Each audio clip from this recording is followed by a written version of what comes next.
नमस्कार, जय जिनेंद्र। आज आपण पुष्पगिरी या क्षेत्राची थोडक्यामध्ये माहिती घेत आहोत। परमपूज्य आचार्य श्री पुष्पदंत सागर महाराज यांच्या प्रेरणेने निर्माण झालेलं हे क्षेत्र मध्य प्रदेश राज्यातील देवास जिल्ह्यामध्ये सोनखच या ठिकाणी वसलेला आहे।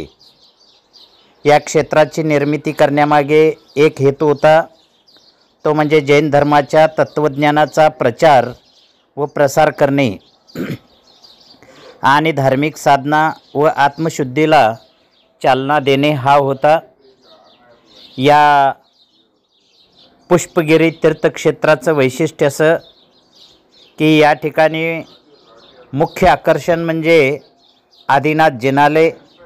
हे एक भव्य आणि शिल्पकलेचा उत्कृष्ट नमुना असलेलं मंदिर आहे।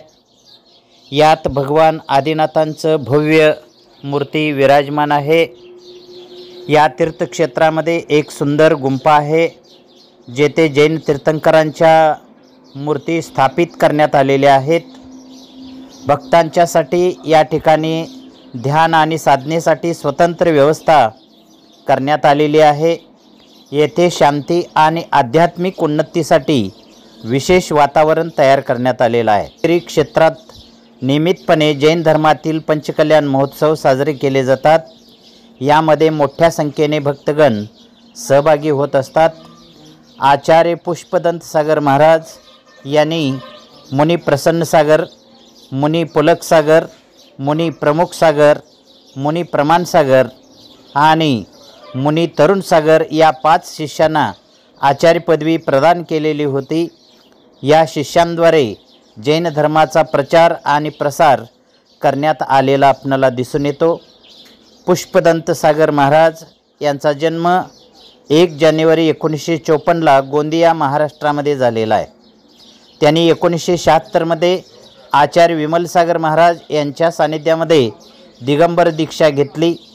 जैन धर्माच्या तत्त्वज्ञानाचे पालन करत त्यांनी अनेक शिष्य घडवले आणि जैन धर्माचा प्रसार आणि प्रचाराचं कार्य फार मोठ्या प्रमाणामध्ये त्यांनी केलेलं दिसून येतं। पारमार्थिक उन्नती आणि आत्मशुद्धीसाठी श्रद्धा, संयम आणि साधना या त्रिसूत्राचा स्वीकार करा, असं आचार्य पुष्पदंत सागर महाराज नेहमी सांगतात। पुष्पगिरी तीर्थक्षेत्र जैन धर्मीयांच्यासाठी एक महत्त्वाचं केंद्र आहे। जैन धर्माच्या तत्त्वज्ञानाचं पालन, धार्मिक विधी, ध्यान साधना आणि सांस्कृतिक कार्यक्रम नियमितपणे आयोजित केले जातात।